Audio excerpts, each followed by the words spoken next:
Bismillahirrahmanirrahim. Assalamualaikum warahmatullahi wabarakatuh. Waalaikumsalam warahmatullahi warahmatullahi wabarakatuh. wabarakatuh. Alhamdulillahirabbil alamin. Alhamdulillahilladzi arsala rasulahu bil huda wa dinil haq liyudhhirahu 'ala dini kullih wa kafa billahi syahida. Asyhadu an la ilaha illallah wa asyhadu anna Muhammadan abduhu wa rasuluh.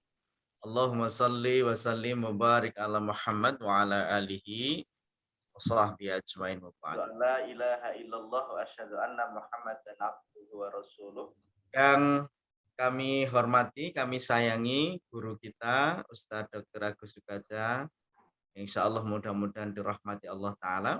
Bapak Ibu segenap partisipan peserta Golden Habit Forum yang insya Allah rahimakumullah.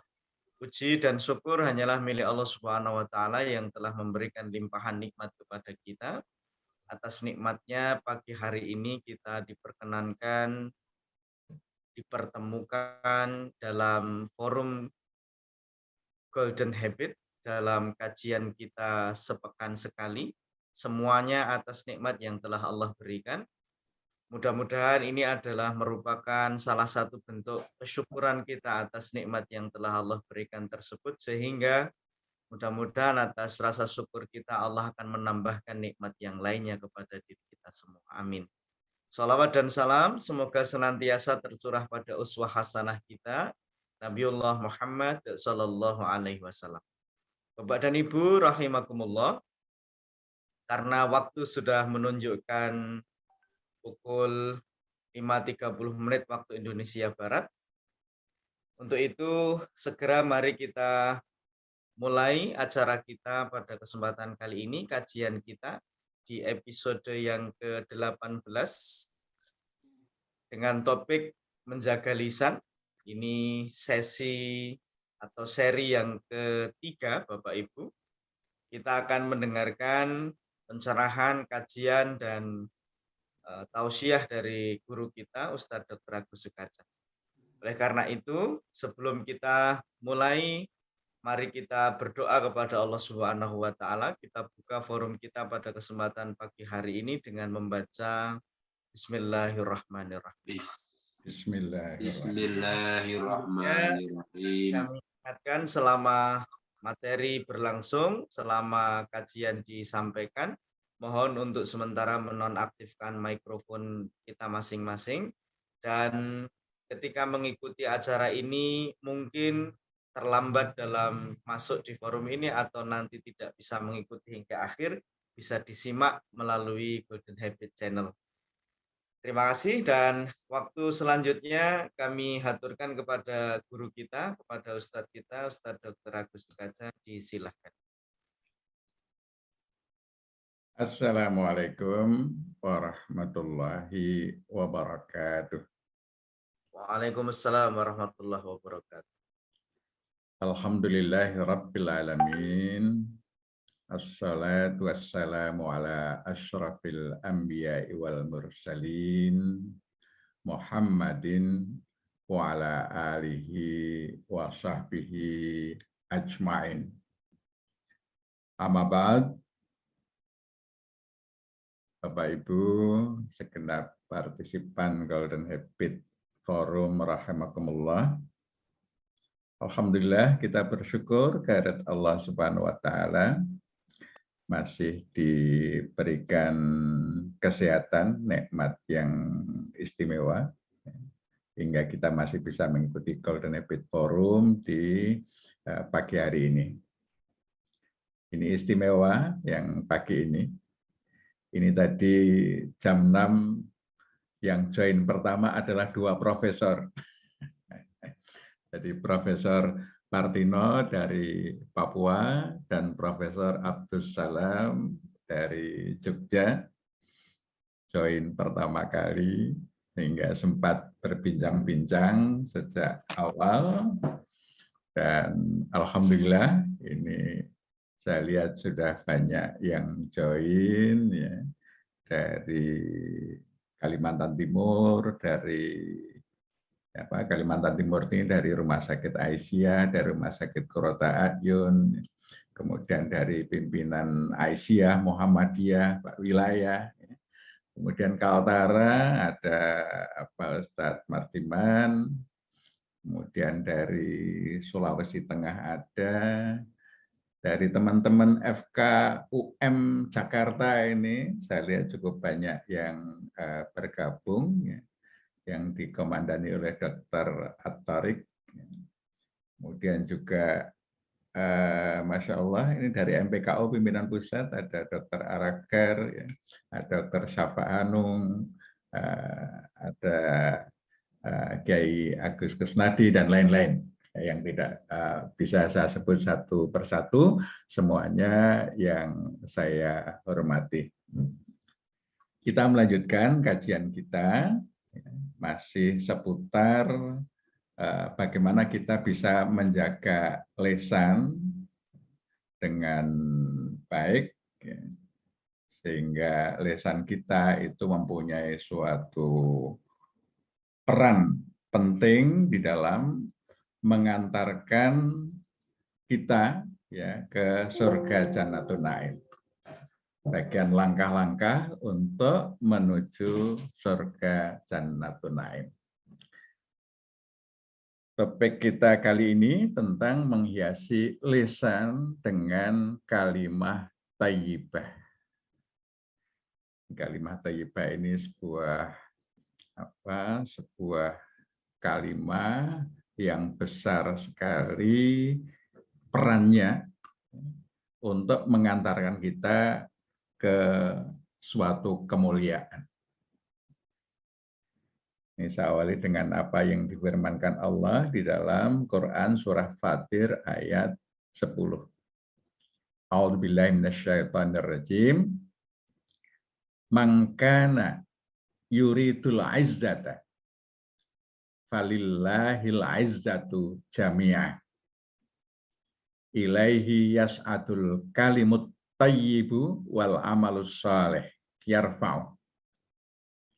Walladzina yamkuruna sayyi'at lahum adzabun syadid wa makru ulaika huwa yabur. Barang siapa menghendaki kemuliaan, maka bagi Allah lah kemuliaan itu semuanya. Kepadanya naik al-kalimut thayyibu dan amal soleh yang dinaikkannya. Dan orang-orang yang merencanakan kejahatan bagi mereka azab yang keras. Dan rencana jahat mereka akan hancur. Bapak Ibu, saudara-saudara rahimakumullah. Kemuliaan al-izzah itu milik Allah. Maka kalau kita ingin kemuliaan, maka kita harus bersandar pada pemilik kemuliaan itu, yakni Allah. Ketika kita bisa bersandar dengan baik, maka insya Allah atau pasti kita akan ikut mulia. Dan salah satu pembentuk kemuliaan itu adalah al-kalimut thayyibu. Al-kalimut thayyibu. Dan amal soleh. Apa al-kalimut thayyib? Al-kalim itu jamak dari kalimah. Kata-kata. Thayyib itu adalah baik. Maka ada hayatun thayyibah, kehidupan yang thayyib, yang baik. Ada halalan thayyibah, halal lagi baik. Ada baldatun thayyibah, baldatun thayyibatun wa rabbun ghafur, kehidupan negeri yang baik. Jadi al-kalimut thayyib itu adalah kalimah-kalimah yang baik. Maka kalimat yang baik itu akan naik kepada Allah dan itu akan mempunyai efek buat yang mengucapkannya. Efeknya apa? Efek al-izzah, efek kebaikan. Itu yang akan muncul kalau kita banyak mengucapkan kata-kata yang thayyib. Nah, kalimat thayyibah ini kata Nabi kita itu menjadi sedekah. Kalimat thayyibah adalah sedekah. Dan setiap langkah yang dijalankan menuju sholat atau masjid adalah sedekah. Ini mempunyai nilai sedekah. Sedekah kepada siapa? Ya antara lain menyedekahi diri kita sendiri. Karena kullu sulama sedekah. Setiap ruas tubuh kita itu ada sedekahnya.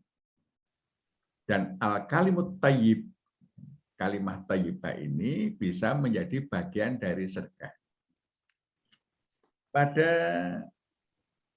Sabtu yang lalu kita sudah membahas bagaimana senyuman, kata-kata yang baik itu bisa memicu otak kita untuk memerintahkan kelenjar penghasil hormon endorfin itu berproduksi, sehingga ketika kita mengucapkan kata-kata yang baik, itu endorfin kita akan memenuhi kebutuhan tubuh kita. Ada perasaan bahagia di dalam diri kita. Nah, sehingga mengucapkan yang baik-baik itu sesungguhnya kita menyedekahi setiap ruas bagian tubuh kita menjadi baik. Endorfinnya tercukupi dengan kalimat-kalimat thayyibah tadi. Nah, sehingga kalau kita mengucapkan kalimat thayyibah, itu sesungguhnya kita mensedekahi kullu sulama yang kita miliki. Setiap ruas-ruas bagian tubuh kita yang kita miliki. Ini sedekah dengan kalimat thayyibah. Ini hadis riwayat Ahmad. Hadis yang lain masih riwayat Ahmad. Barang siapa di antara kalian bisa menjaga diri dari api neraka, hendaklah ia bersedekah meskipun dengan setengah biji kurma. Dan barang siapa tidak mendapatkannya, hendaklah ia mengucapkan kalimat thayyibah. Ini kalau bisa setengah biji kurma, itu juga sudah oke, ya, bisa untuk sedekah. Ya. Kita bayangkan masa cuma setengah, ya. Tapi itu pun juga sudah menjadi sebuah sedekah. Kalau itu juga tidak mendapatkan, ya, kalimat thayyibah itu juga menjadi sedekah. Bapak Ibu, ya, saudara-saudara sekalian rahimakumullah. Inilah luar biasanya ya ajaran Islam, ya, merekod setiap kalimat-kalimat yang muncul dari mulut kita itu sebagai bagian dari sedekah, manakala kalimat yang kita ucapkan itu adalah kalimat thayyibah. Kalimat thayyibah itu semua yang keluar bernilai baik. Itu adalah kalimat thayyibah. Ini sebagai implementasi dari sabda Nabi kita, man kana yu'minu billahi wal yaumil akhir fal yakul khairan aw liyasmut. Barang siapa yang beriman kepada Allah dan hari akhir, hendaklah berkata-kata yang baik atau diam. Nah, kata baik ini termasuk bagian dari kalimat thayyibah. Pokoknya selagi tidak ada kalimah-kalimah yang kotor, yang tidak baik, maka mulut kita terjaga dari dari mengucapkan yang tidak baik. Jadi kita jaga mulut kita hanya bisa mengucapkan kata-kata yang thayyib, kalimah-kalimah yang thayyibah. Nah, ini menjadi bagian dari sedekah yang mempunyai nilai yang tinggi karena ini naik kepada Allah dan akan meningkatkan derajat kita. Nah, di antara kalimah-kalimah thayyibah itu ada 4 kalimah thayyibah paling utama. Kalimah thayyibah itu banyak sekali. Tapi ada 4 kalimah thayyibah paling utama. Ini hadis dari Hilal bin Yasaf an Samurah. Ini dia menceritakan bahwa Rasulullah Shallallahu Alaihi Wasallam bersabda, "Arbaun afdhalul kalam la yadhurruka bi ayyihinna bada'ta." Ya, ada 4 kalimat utama, tidak masalah bagimu dengan mana saja kamu memulainya.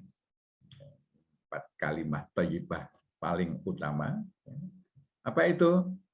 Subhanallah, walhamdulillah, wala ilaha illallah, wallahu akbar. Ini kalimat thayyibah yang paling utama, yang hendaknya sering menghiasi lisan kita di dalam melakukan pembicaraan atau dalam melakukan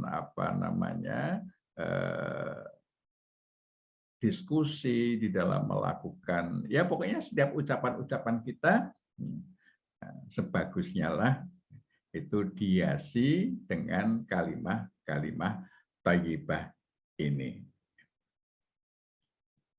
Siapapun yang senang mengucapkannya dengan ikhlas itu akan diganjar Allah dengan apa? Yang pertama adalah menggugurkan kesalahan-kesalahannya sebagaimana pohon menggugurkan daunnya. Daun yang ada di dalam pohon itu selalu akan berguguran. Nah, kesalahan-kesalahan kita itu dengan ucapan kalimah thayyibah, terutama yang 4 tadi, itu akan menggugurkan kesalahan-kesalahan kita. Kesalahan ini kan banyak sekali ya. Kesalahan mengambil keputusan, kesalahan bertindak, dan lain sebagainya, pasti kita banyak melakukannya. Yang kedua, diampuni dosa-dosanya meskipun sebanyak buih di lautan. Sehingga kalau mulut kita itu selalu dihiasi dengan kalimah thayyibah, nah ini akan membuka peluang dosa-dosa kita dibersihkan oleh Allah Subhanahu wa Ta'ala. Dalam kitab Ahmad, kemudian juga dikabulkan doa-doanya. Hubungan dengan Allah semakin dekat, sehingga apa yang kita minta cepat direspon oleh Allah Subhanahu wa Ta'ala dengan mengabulkan doa-doanya. Setiap bacaan akan menumbuhkan satu pohon di surga baginya. Jadi kita sudah membuat coupling, kalimah thayyibah itu menumbuhkan pohon-pohon di surga. Yang itu adalah pohon-pohon yang bermanfaat, pohon-pohon yang indah, yang nanti akan kita nikmati. Semakin banyak kalimat thayyibah itu pohonnya semakin banyak dan tertata begitu indahnya. Nah, sehingga kita sebenarnya sedang menyiapkan coupling dengan pohon-pohonan yang indah di surga nanti.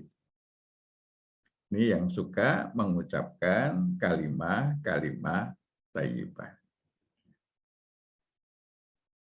Nah, mari kita lihat satu persatu dari 4 kalimat thayyibah terbaik tadi. Yang pertama adalah subhanallah. Subhanallah adalah kalimat tasbih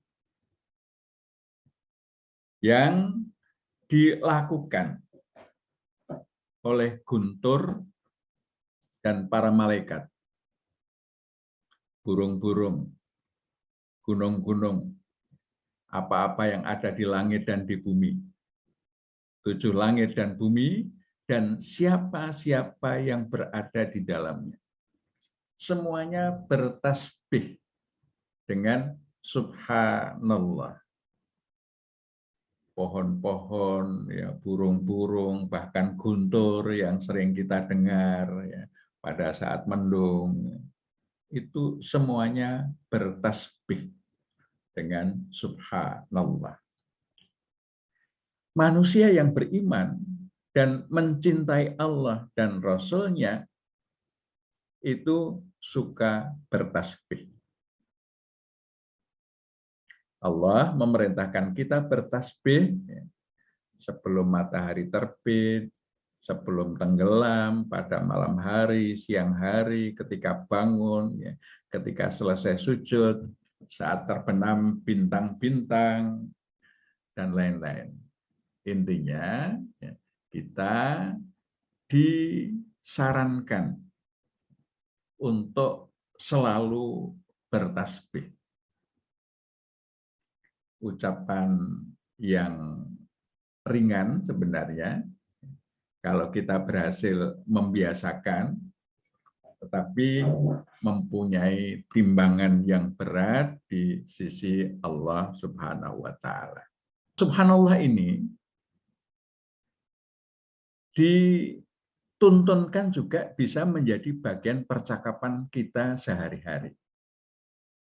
Rasulullah ya, mencontohkan penggunaan subhanallah ini dalam ucapan sehari-hari. Antara lain, ya, ketika mendengar sesuatu yang mengguncang hati.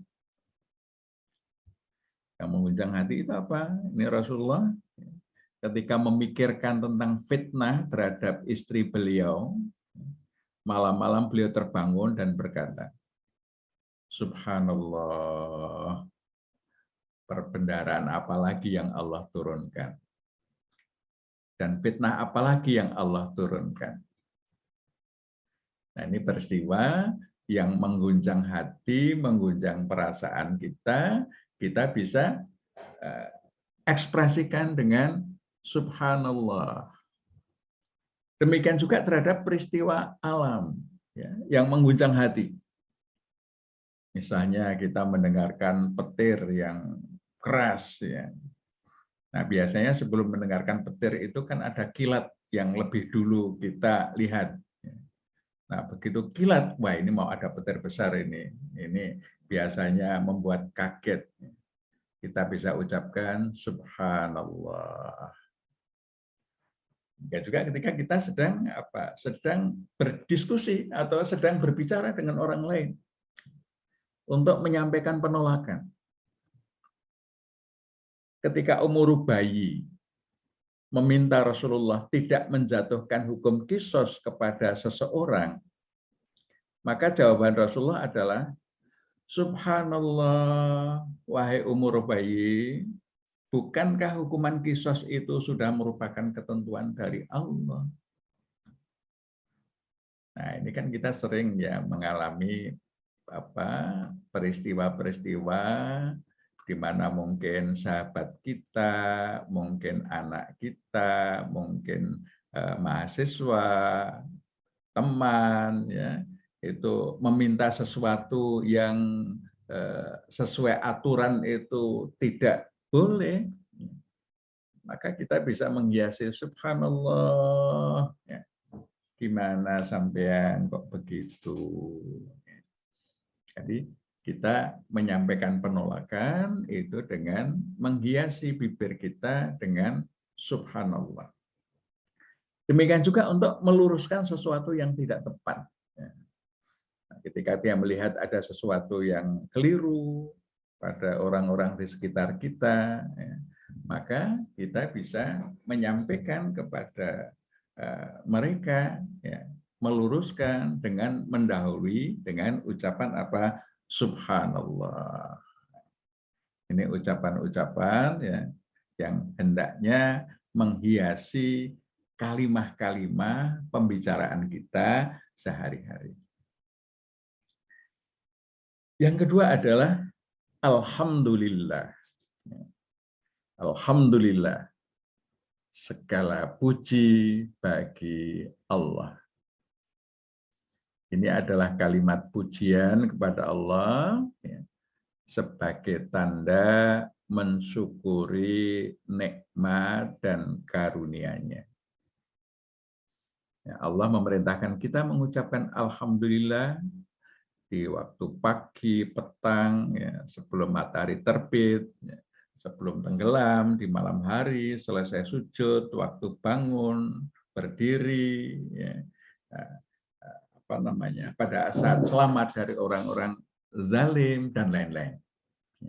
Ini tanda kesyukuran. Tanda kesyukuran. Orang yang sering mengucap alhamdulillah mendapatkan kelebihan dibandingkan orang lain dan akan dihilangkan dari duka cita. Alhamdulillah, alhamdulillah. Setiap ada sesuatu yang menggembirakan, menyenangkan, alhamdulillah. Ucapan ini juga menjadi tanda kesyukuran. Kita bicara dengan orang lain, misalnya ada hal-hal yang menyenangkan, alhamdulillah, menghiasi bibir kita, dengan apa? Dengan ucapan-ucapan alhamdulillah, alhamdulillah. Nah, ini kita perlu membangun asosiasi antara sesuatu yang menyenangkan dengan alhamdulillah. Kapanpun kita mendapatkan sesuatu yang menyenangkan, maka kalimah alhamdulillah kita panggil keluar lewat mulut kita, lewat lisan kita.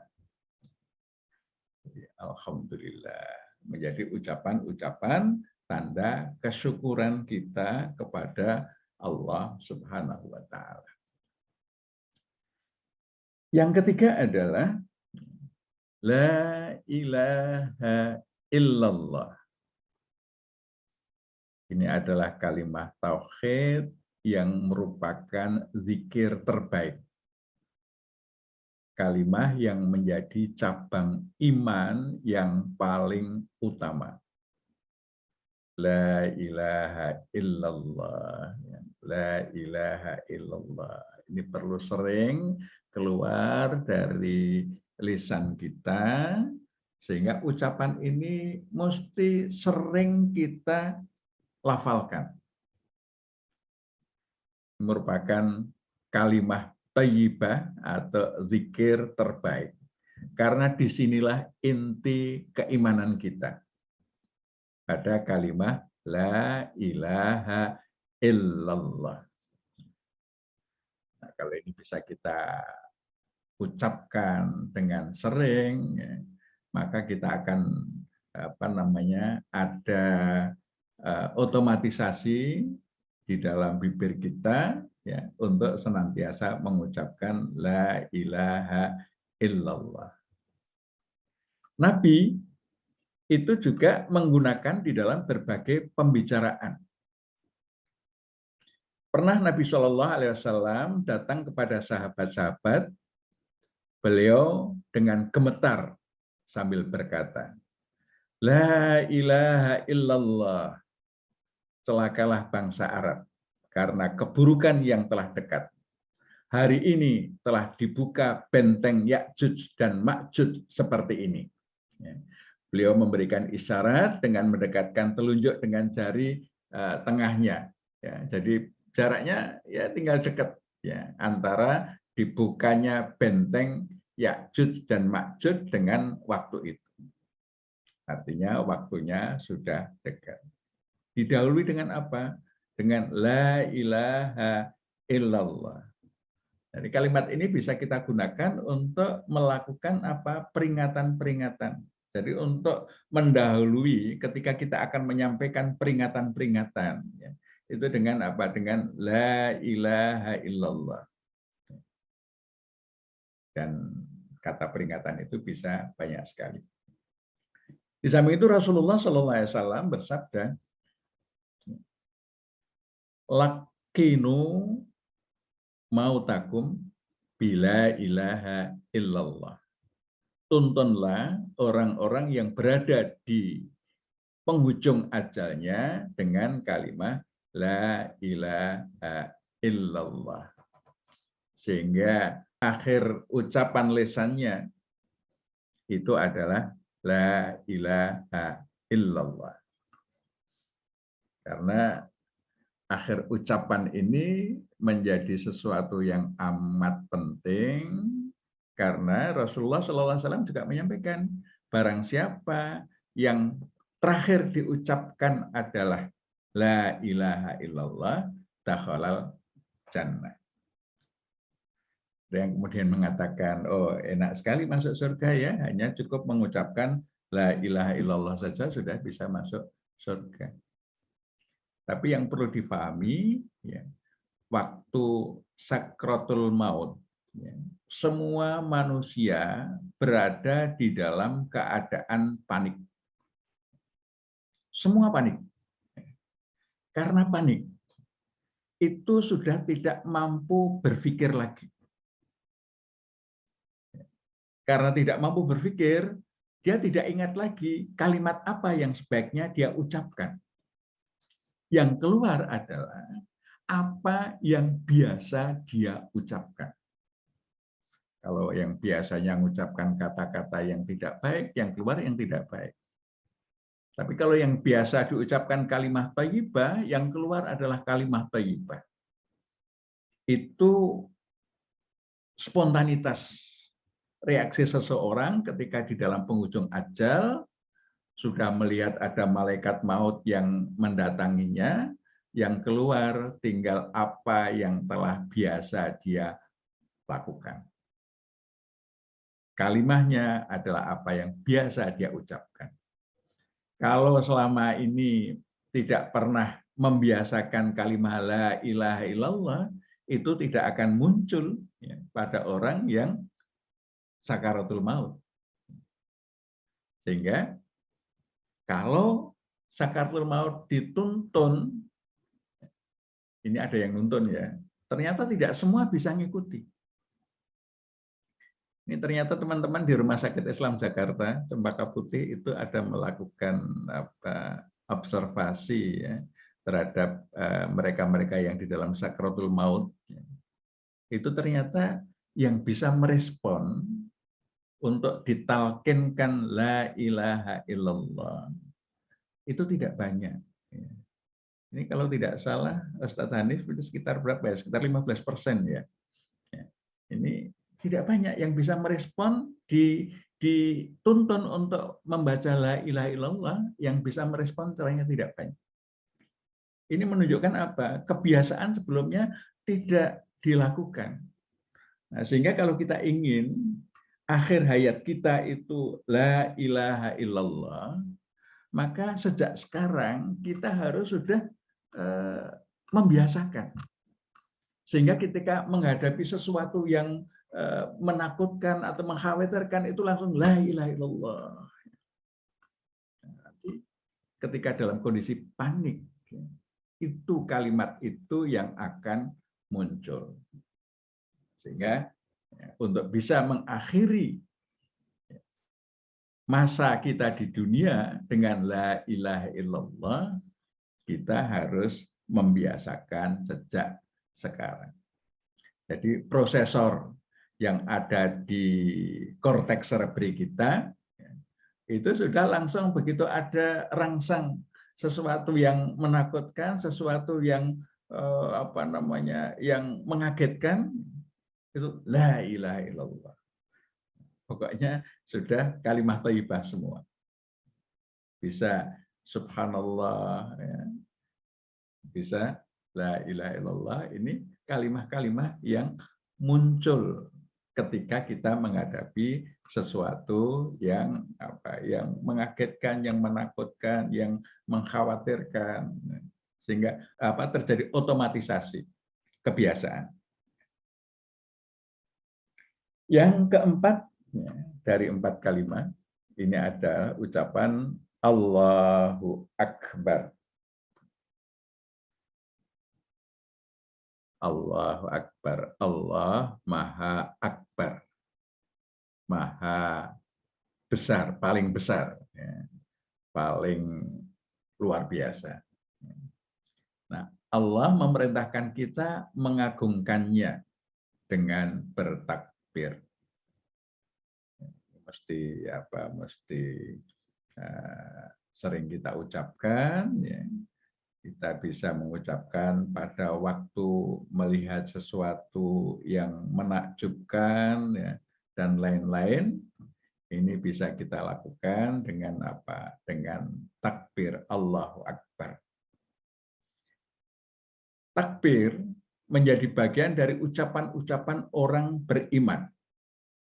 Sebagaimana dicontohkan Rasulullah dan para sahabat, antara lain, Rasulullah SAW menyerang penduduk Khaybar pada pagi buta, yang ketika itu mereka sedang berangkat untuk berladang dengan membawa skop-skop mereka. Tatkala melihat beliau, mereka berkata, "Awas, ada Muhammad dan pasukannya." Lalu mereka berlari berlindung di balik benteng.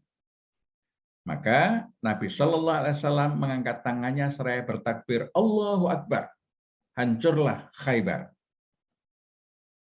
Ini ucapan. Dan takbir ini juga menjadi ucapan yang sering dilafalkan ketika di dalam peperangan.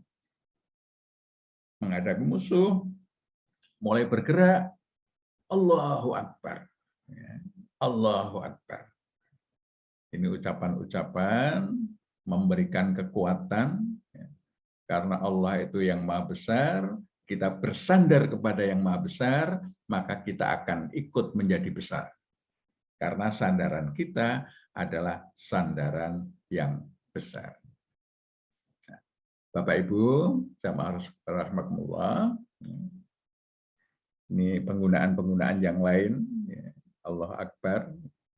Rasulullah ketika mendengar laporan Ibnu Mas'ud bahwa ia telah membunuh Abu Jahal, beliau bersabda, Allahu Akbar. Segala puji bagi Allah yang telah membenarkan janjinya, menolong hambanya, dan menghancurkan pasukan sendirian. Mari tunjukkan kepadaku. Maka kami pun pergi mencarinya. Ketika mendapatkan, beliau bersabda, ini adalah Fir'aun umat ini. Dalam kesempatan yang lain, Rasulullah apabila melihat hilal, beliau berkata, Allahu Akbar. Ya Allah, nampakkan hilal kepada kami dengan aman, iman, keselamatan, Islam, dan taufik untuk melakukan apa yang dicintai dan diridhai Allah. Tuhan kami dan Tuhan kalian adalah Allah. Melihat hilal ini melihat awal bulan. Nah, sekaligus berdoa, ya, untuk keamanan, keselamatan, ya, dan kemampuan untuk melakukan sesuatu yang dicintai oleh Allah. Nah, ketika Anas bin Malik melaporkan bahwa Ummu Sulaim telah melahirkan, ya, Rasulullah SAW bersabda, Allah Akbar. Apa anaknya? Ya, jadi kita ketika mendapatkan berita, ya, kelahiran, ekspresi kegembiraan kita, itu bisa juga kita lantunkan Allahu Akbar. Baru kita melakukan respon-respon yang lain. masih banyak sekali ya bagaimana penggunaan Allahu Akbar ya dalam hadis-hadis Rasulullah SAW. Nah, Bapak Ibu sekalian, keempat ini kalau bisa menjadi ucapan-ucapan yang paling banyak kita lakukan sehari-hari, ini akan menjadikan mulut kita itu menjadi sangat berharga.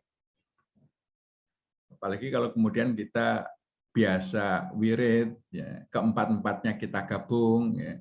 Subhanallah, walhamdulillah, wala ilaha illallah, wallahu akbar. Subhanallah, walhamdulillah, wala ilaha illallah, wallahu akbar. Nah, itu misalnya bisa kita jadikan menjadi pola, ya. Itu bisa kita polakan dengan langkah-langkah kaki. Ya. Jadi kalau kita lagi berjalan, ya, tidak dengan orang lain, tidak sedang berbicara, nah kita bisa polakan langkah kaki kita itu. Ya. Satu langkah, subhanallah, walhamdulillah, wala ilaha illallah, Allahu akbar. Ya. Itu sehingga menjadi irama jalan kaki kita. Nah, ini kalau kita mudawamahkan, maka setiap kita berjalan itu diikuti, diiringi dengan zikir kalimah thayyibah, dengan 4 kalimah thayyibah terbaik ini. Maka setiap pergerakan kita, ya, setiap kita berjalan, itu otomatis kita berzikir. Nah, Bapak Ibu sekalian, ini bisa kita setting. Seperti misalnya, ya, ini satu paket ini, kalau saya berjalan dari rumah sampai ke masjid tempat saya berjamaah, ya, itu rata-rata mengucapkan 25 paket. Subhanallah, walhamdulillah, wala ilaha illallah, wallahu akbar. Sehingga ini terjadi integrasi Bapak Ibu sekalian antara apa? Antara kaki yang melangkah ya, dengan mulut yang di situ sudah disimpan di apa? Kortek motorik kita. Kortek motorik kita sudah memerintahkan kalau kaki jalan itu langsung keluar apa? Subhanallah, walhamdulillah, wala ilaha illallah, wallahu akbar. Sehingga perjalanan kita, ya, jalan kaki kita, itu jalan kaki yang dipenuhi dengan kalimah thayyibah. Masya Allah, ini kalau bisa dimudawamahkan, ya, itu maka setiap berjalan, itu mulut akan mengeluarkan kalimah thayyibah. Lisan kita akan mengeluarkan kalimah thayyibah. Sehingga itu menjadi apa? Menjadi kebiasaan. Ini mengingatkan, ini hadis yang di pertemuan yang lalu sudah saya sampaikan. Innal abda la yatakallamu bil kalimati miridwanillahi azza wa jal la yulqilaha balan yarfa'ullahu biha darajat. Sesungguhnya seorang hamba yang berbicara dengan kata-kata yang diridai Allah azza wa jal tanpa berpikir panjang, Allah akan mengangkatnya beberapa derajat dengan kata-katanya itu. Nah, kalau sudah terjadi otomatisasi, setiap langkah itu kalimah thayyibah, itu berarti kita nggak berpikir lagi. Kita berpikirnya ketika proses memudawamahkan itu kita berpikir. Tapi ketika sudah mudawamah, langkah itu otomatis kalimah thayyibah. Kita nggak perlu berpikir. Nah, di situ sudah langsung keluar kalimah thayyibah. Nah, ketika ini sudah keluar tanpa dipikir lagi, artinya menjadi kebiasaan mudawamah, maka derajat kita itu akan dinaikkan terus oleh Allah ya, dengan kata-kata itu. Nah, mudah-mudahan kita termasuk yang bisa memudawamahkan kalimah thayyibah di dalam pembicaraan-pembicaraan kita, sehingga ini akan memberikan izzah, kehormatan, kemuliaan untuk kita sekalian. Mudah-mudahan bermanfaat. Dan Allah ya majma'in. Nasr minallah fathun qarib. Nuhun wal kalami wa masturun. Assalamualaikum warahmatullahi wabarakatuh. Waalaikumsalam warahmatullahi wabarakatuh. Baik Bapak Ibu sekalian, alhamdulillah telah disampaikan oleh Ustadz kita berkenaan dengan kalimah thayyibah. Selanjutnya mungkin kami persilakan Bapak Ibu sekalian jika ingin ada yang menanggapi, memberikan pernyataan berkenaan dengan materi kita hari ini. Kami persilakan. Assalamualaikum. Waalaikumsalam warahmatullahi wabarakatuh. Pak Ustadz, saya mau bertanya. Ya, Dokter Araker ini ya. Iya, betul. Silakan, Dokter. Ya. Ada yang disebut sholat tasbih, yang minimal katanya 1 kali seumur hidup. Nah, bagaimana kalau ada orang yang secara mudawamah ya melaksanakan sholat tasbih, kaitannya dengan zikir yang tadi disampaikan. Terima kasih, Pak Ustadz. Assalamualaikum. Waalaikumsalam. Silakan yang Bapak Ibu sekalian yang lain nanti kemudian akan ditanggapi langsung oleh Agus. Oh iya, Ustadz, ya saya punya pengalaman kaitan dengan zikir ini luar biasa memang. Sehingga di perjalanan haji itu waktu itu, karena saya sebagai karom waktu itu ya, kita sarankan kalau tidak hafal doa-doa itu, maka baca ini, subhanallah walhamdulillah wala ilaha illallah, ketika tawaf kan itu doa yang dari kebenaran cukup panjang, dan kalau tidak hafal ini saja, dikirnya ini saja, saya bilang itu Pak. Waktu itu seperti itu. Apakah salah atau tidak? Gimana, masih ada lagi? Ya sementara ini dulu ya. Sementara itu dulu Bu. Ya, kita sambung. Yang pertama untuk sholat tasbih ini nampaknya di tarjih ini belum dimasukkan kepada sholat-sholat tatawu yang recommended ya, yang recommended. Nah, nanti kita menunggu bahasan dari majelis tarjih, mungkin nanti akan membahas tentang sholat tasbih ini.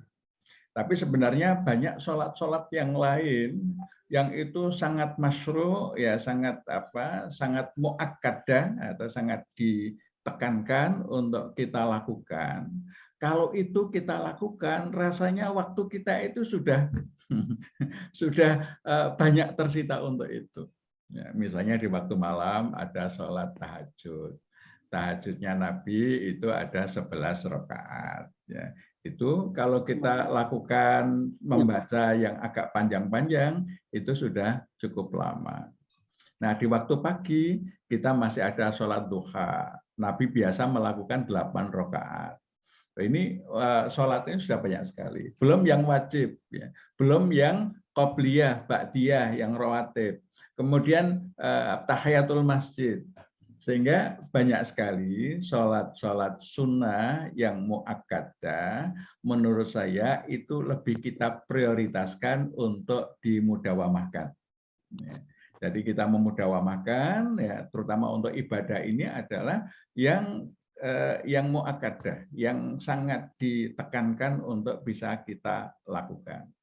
Nah, sehingga di setiap sholat itu kan kita pasti zikirnya pasti ya, karena sholat-sholat kita itu adalah bagian dari zikir kita. Itu jawaban saya ini, Dr. Argair. Terima kasih Pak Ustadz. Ya. Kemudian untuk Ustadz Hanifur Rahman, ya memang apa yang bisa kita mudawamakan itu mudawamakan. Ya. Jadi minimal yang 4 ini. Ya, yang 4 ini, subhanallah walhamdulillah wala ilaha illallah wallahu akbar. Minimal yang 4 ini sering kita ucapkan baik secara sendiri-sendiri maupun kita gabung.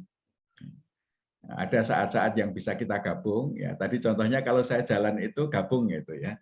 Subhanallah walhamdulillah wala ilaha illallah wallahu akbar, digabung. Tapi kalau mau tidur biasanya saya ngambil sendiri-sendiri ya. Nah, misalnya saya paling sering kalau mau tidur setelah doa bismika Allahumma ahya wa bismika amut ya, itu subhanallah subhanallah sampai hilang kesadaran. Ya, jadi selalu subhanallah, subhanallah, subhanallah sampai nggak sadar lagi. Ya. Tapi ucapannya adalah ucapan kalimah thayyibah itu. Ya. Ya. Boleh juga kita mengambil alhamdulillah atau Allah Akbar. Ya. Nah, saya lebih suka untuk mau tidur itu subhanallah. Ini pilihan kita ya, pilihan kita ya, supaya banyak lafal itu kita lafalkan hari-hari. Dan insya Allah kalau soal fadilahnya nanti secara spesifik Allah akan memberikan kepada masing-masing. Tidak sama setiap orang, tidak sama setiap orang. Ya kita bisa mendapatkan fadilah keistimewaannya masing-masing kita. Saya kira demikian. Mas Agus. Oh nggih, Dr. Jaka Terakhir silakan. Mas, barangkali.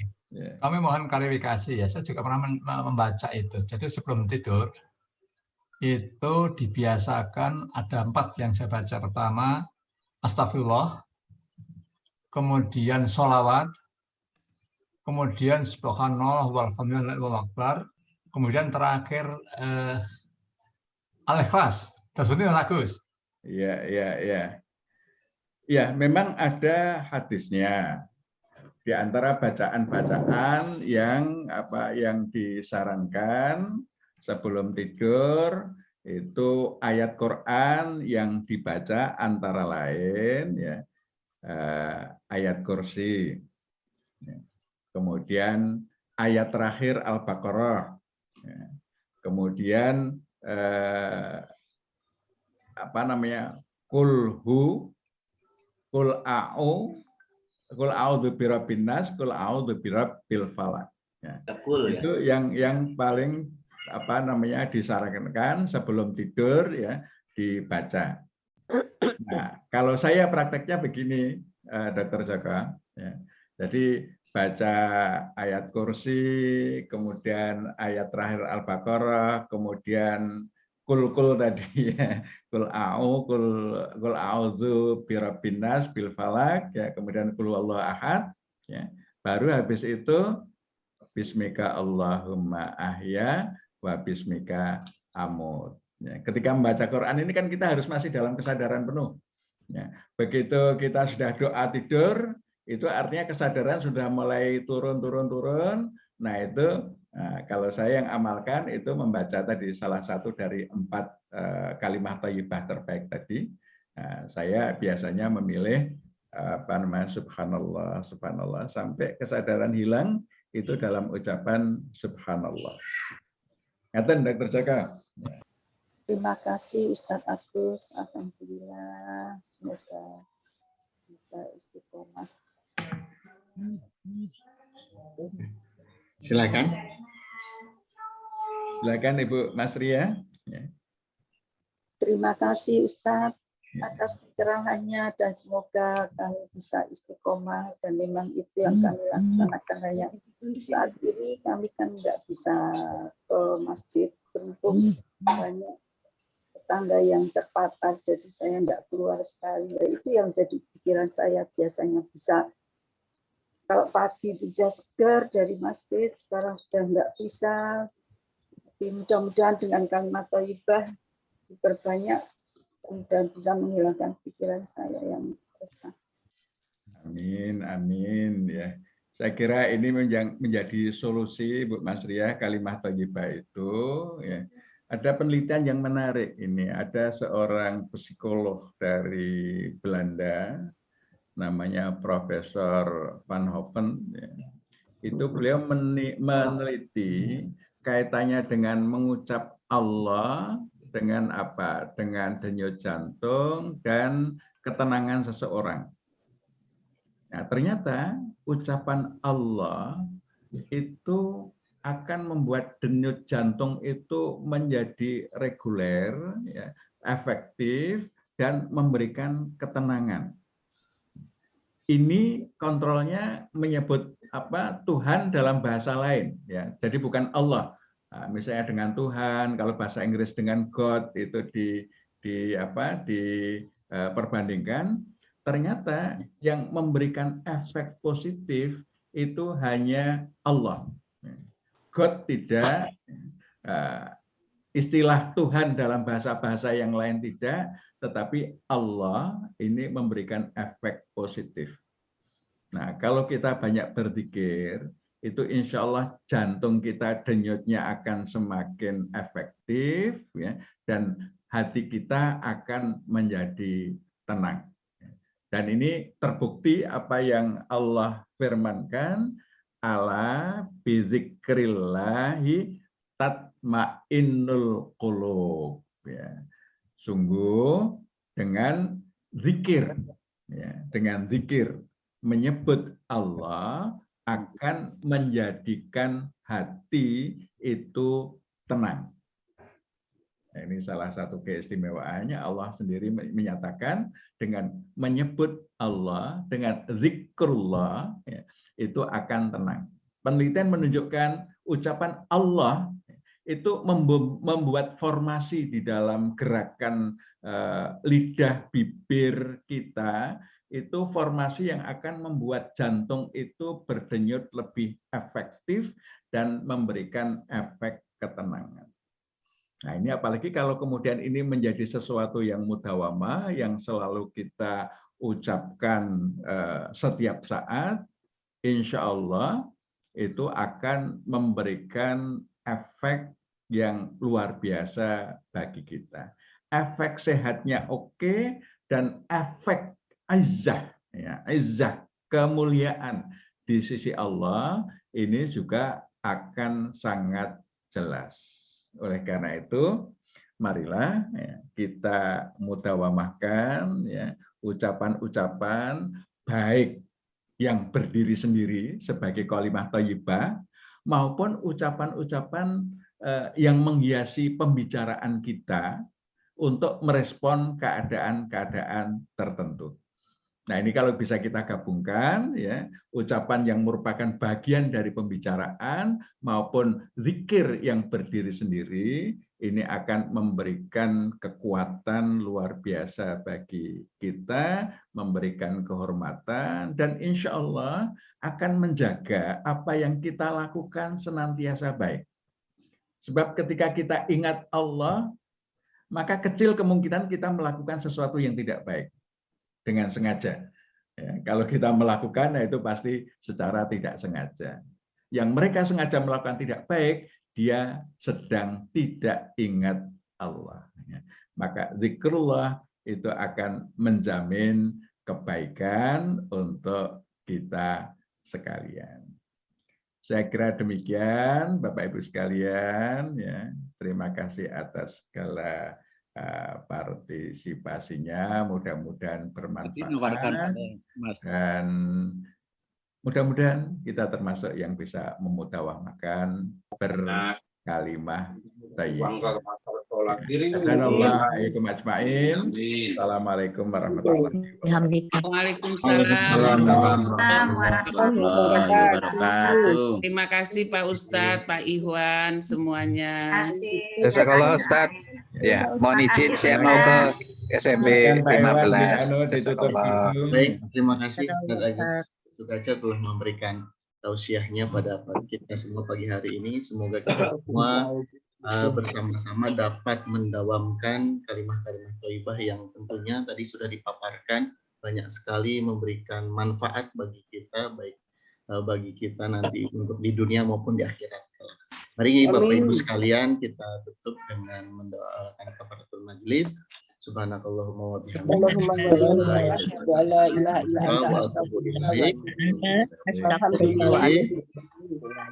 Assalamualaikum warahmatullahi wabarakatuh. Waalaikumsalam warahmatullahi wabarakatuh.